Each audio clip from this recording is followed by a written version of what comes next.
possibility of time travel is a highly debated topic among both the scientific community as well as just regular old people, but there have been some throughout our history who have claimed to either purposefully or accidentally traveled to a different time period. From a man in the 1990s who suddenly found himself in the middle of a street in the 1950s, to a guy coming back from the year 3036 to warn us all of what's to come and all of the wild stories in between. On today's Most Amazing Top 10 list, we are going to be talking about the top 10 most convincing cases of time travel. Before we get into this video, you guys, you have to go and check out Rachel and Dewey's new channel, Bumblebee. It just launched, the first videos are up. If you haven't seen them yet, what are you doing? Head over there, watch them, give them a like, subscribe.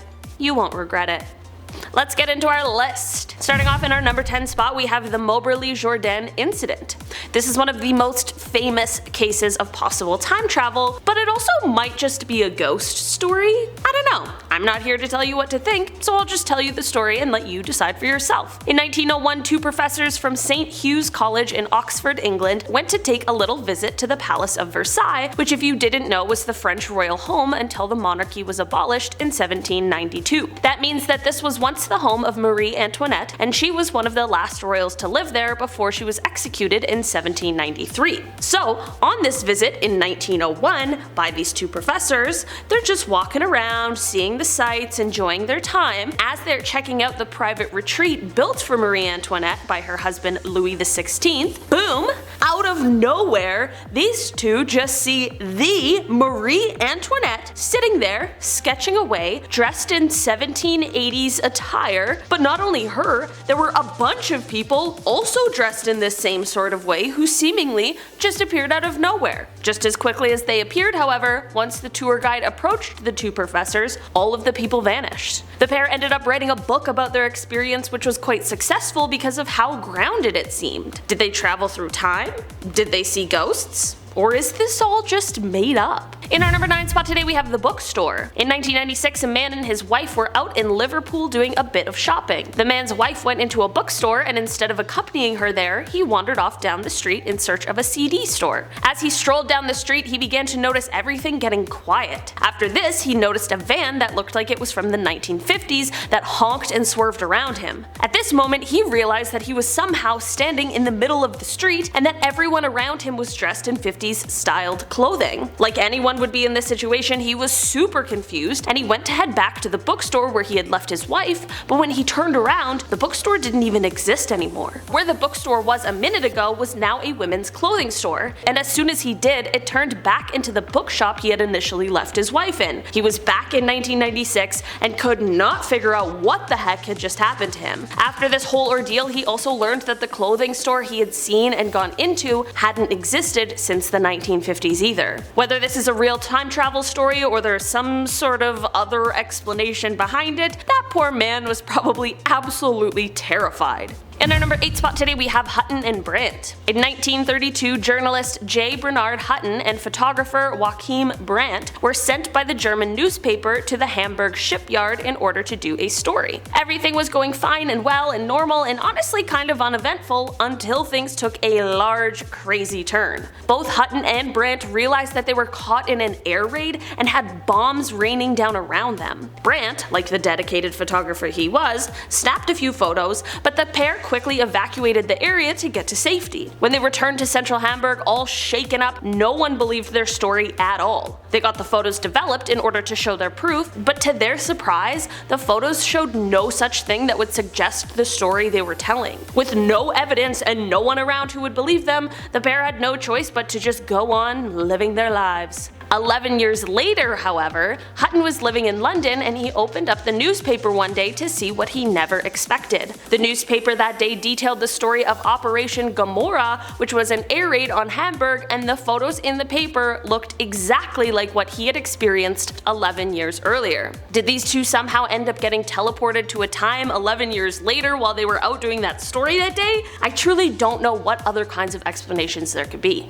In our number 7 spot today, we have Live Your Lie. A guy on TikTok who goes by the username Live Your Lie has begun to post videos claiming that he is a time traveler from the year 3036, and he offers his warnings to all of us. He tells his followers that they are as free as they will ever be right now, and that our kids won't even see freedom. He says, "So suck it up, because as simple-minded as your time period is, you got it pretty good, you just don't know it." Okay, Mr. Live Your Lie, don't absolutely roast us all. Anyway, when asked about the world population in his year, he says it's just over 2 billion people. He talks about something called the Big Blackout, which he says happens in December of 2052. He says that the Big Blackout is when basically everything goes dark for upwards of 5 years. The internet, the power, it all gets disconnected on account of what's called the terrors, but many speculate otherwise. He says that during these years there's riots, turmoil, and that it's just the worst of times, and that it takes 20 years for things to get fully back online. He also adds that in the year 3036 we still have zoos,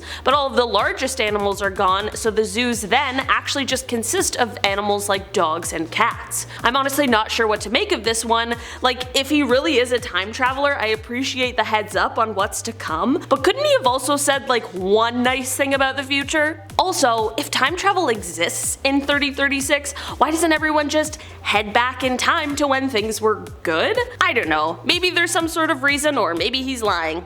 I guess one day someone will find out for sure. In our number 6 spot today we have Sir Victor Goddard. In 1935, when Air Marshal Sir Victor Goddard was still a wing commander, he was instructed to head over to an airbase that was located in Jourdain, Scotland, that was inactive at the moment. As he flew over the base, he noticed it was in pretty terrible condition, and that cattle had now begun grazing through the grass that found its way through the tarmac. Later on, as he was still flying, he found himself in a bit of a bad spot due to terrible weather conditions. To avoid anything bad happening, he decided to land at this inactive airbase and wait out the bad weather. What's weird, however, is as he got close to the base, the torrential downpour abruptly stopped and the sky very suddenly opened up with bright sun shining down. This was weird but not totally unexplainable, but what was unexplainable is that the inactive airbase could now be seen in full use and full of mechanics in blue overalls working on yellow planes. This was weird for a number of reasons. Firstly, he had just seen the base and it was not even close to looking like this, so how could this all have just come out of nowhere? The mechanics weren't wearing their khaki-colored uniforms that were the norm then, and the Air Force didn't use yellow planes. They instead painted all of their planes silver, and there was one plane there that he wasn't able to identify or recognize. Sir Goddard left the situation completely confused and shocked, but that shock only got worse 4 years later when he visited Jourdain again. After the years that had passed, when he visited again, he saw the exact same scene he had seen 4 years before, like a full deja vu moment. Did he get confused on that day 4 years earlier? Did he fly into the future? Was this some sort of a Flight 828 situation?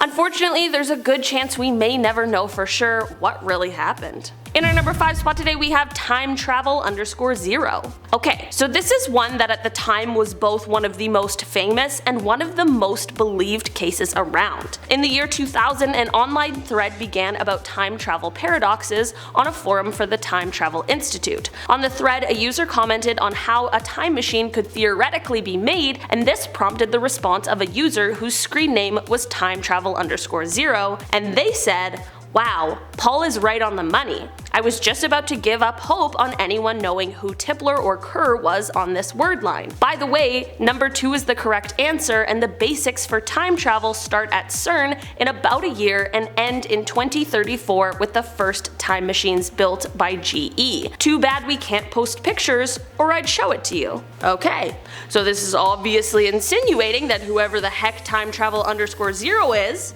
is a time traveler. Throughout the next year, people continued to post questions and messages they had for this guy on that thread, and throughout time, TimeTravel_0 became known as John Titor, and he told us all his story in great detail. He said that he had been sent back to 1975 in order to bring an IBM 5100 computer to his own time, but he was just stopping into 2000 for a brief rest on his way back home. I guess time travel is exhausting? I personally would not know. He said that the reason for the mission to get the computer was because he needed it to debug various legacy computer programs in 2036 in order to combat a known problem where UNIX was going to have a problem in 2038, similar to what people thought was going to happen in the changeover from 1999 to 2000. There definitely are people out there who still believe that John was a real time traveler, so I guess I'll just leave this one up to you to decide. In our number 4 spot today we have the time traveling hipster. This photo appeared on the Virtual Museum of Canada website and it was originally taken in 1941. The photo is said to have been taken at the reopening of the South Fork Bridge in Goldbridge, British Columbia, Canada. At a first glance, this photo is just normal and that story sounds perfectly reasonable, but once we take a closer look, it is clear why this photo went viral. There's that one guy in it who isn't dressed similarly to anyone else in the photo. While someone with their own unique personal style isn't exactly an anomaly, it certainly is very weird and suspicious that he seems like he could be from our current times, which is exactly why he has been dubbed the time-traveling hipster. It appears as though he is wearing a more modern style of sunglasses, some sort of printed t-shirt with a cardigan over top, and it even looks like he is holding some sort of compact camera that wasn't exactly widespread in the 1940s. Maybe the time-traveling hipster really is just that, or maybe he really just was a guy from 1941 who walked off the beaten path so that hipsters today could run. I'm not really sure what to make of this one, to be honest. In our number 3 spot today we have Andrew Carlssin. On January 28, 2003, Andrew Carlssin was arrested and held by the police for insider trading at Wall Street. This was because of the fact that in 2 weeks, through the stock market, Andrew was able to go from having $800 to making $350 million. Yep, $350 million in 2 weeks. That is absolutely insane. When the authorities arrested him, they assumed he made his profits through obtaining illegal insider trading information, but when they asked him how he was able to do this, Andrew said that he was actually from the year 2256, and so he knew exactly how all of the stocks were going to perform. Obviously, no one believed this story and just assumed he was telling an extremely far-fetched lie, which in circumstances like this would seem like a pretty safe assumption. But get this, when Andrew was released on bail, he totally disappeared, and despite several attempts to find him, no one has ever been able to locate him. To make matters even a little wilder, it is said that he was also able to accurately predict the exact date of the US invasion of Iraq. Not sure how, but that's what the internet tells me. In our number 2 spot today we have Edward. Edward is a man who has claimed that he has proof of the apocalypse, and he even brings photos along to prove it. Edward first appeared on Apex TV, which I'll be the first to admit hasn't exactly been a source of credible information, but who knows, maybe this is the time that they got it right. Edward claims that he was part of a top secret program in 2004 and that he was chosen to time travel to the year 5000. This photo I just talked about is a photo that Edward carries that shows Los Angeles completely underwater. In fact, Edward says that in the year 5000 the entire world is underwater, but humans have found a way to live on the water. He claims it happened because of global warming and explained that there was just too much CO2 in the air, which step by step destructed the natural shield zone. I'm not a Photoshop expert, so I wouldn't even know what to look for while looking at these photos he claims to have taken in the year 5000, so you guys let me know, you Photoshop experts watching this. In our number 1 spot today we have Edgar Allan Poe. Okay, I'm not gonna lie, before I started making this list I was not convinced that time travel would be a possibility, but after making this list, I think I might be convinced that Edgar Allan Poe is a time traveler. Seriously, just hear me out on this one. There are 2 main examples why, and I'm gonna do my best to keep them concise. So firstly, Poe's only completed novel was published in 1838, and it tells the tale of mutiny on a whaling ship lost at sea. The men on the ship realize that they need to resort to some extreme measures in order to stay alive, so they begin drawing straws to see who they're going to sacrifice for food. A boy named Richard Parker drew the shortest straw, and therefore he became the next meal. Okay, so let's fast forward 46 years to 1884, and in real life there are now 4 men who have been set adrift after the sinking of a yacht. These men found themselves in a similar predicament to the novels, and I kid you not, they ended up taking the same route and elected to take the life of and then eat a cabin boy. The cabin boy's name? Richard Parker. Not convinced yet? Well, what if I told you that he accurately predicted a scientific advancement before it was even known by, well, scientists? In 1840, Poe penned the gruesome story The Businessman, in which the narrator suffers a traumatic head injury as a child and later lives a violent life. The weird thing about this story is that he was able to grasp frontal lobe injury so well before it was even a thing that was able to be greatly studied, as the first time behavioral changes caused by this kind of injury were able to be studied didn't come until 1848. An actual neurologist, Eric Altschuler, wrote, "There's a dozen symptoms and he knows every single one. There's everything in that story, we've hardly learned anything more. It's so exact that it's just weird. It's like he had a time machine." Maybe I didn't convince you, but I'm not gonna lie, this convinced me. Alright guys, that has been our list for today. Thank you so much for checking it out. I've been your host today, Olivia Kozlowski, and I'll see you next time. Bye!